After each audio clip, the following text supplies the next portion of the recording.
अली, एक बात पूछने वाला हूँ लेकिन तुम गलत मत समझना। तुम यहाँ कर क्या रहे हो?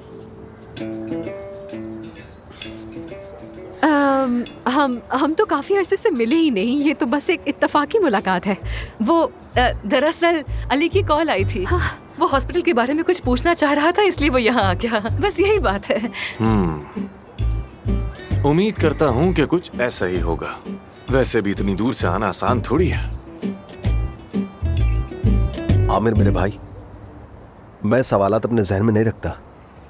जब भी कोई बात मुझे तंग करती है तो फौरन उसका जवाब ढूंढता हूँ। ये तो अच्छी बात है। वैसे तुम्हें क्या लगता है कि परवीन साहिबा के पास जवाबात होंगे तुम्हारे? हाँ, हो सकता है, लेकिन मुझे अफसून से पूछना था। क्योंकि मैं परवीन साहिबा को ज्यादा नहीं जानता,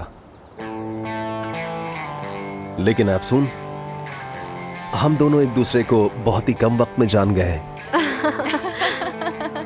अरे अली, तुम तो ऐसे ही बोलते रहते हो, ये तुम्हारा बड़ापन है। लेकिन हकीकत में तो मैं खुद यहाँ पर नई हूँ। हॉस्पिटल के बारे में तो मैं खुद भी ज्यादा नहीं जानती हूँ। लेकिन चलो, जितना भी मुझे मालूम है मैं तुम्हें कोशिश करूंगी बताने की।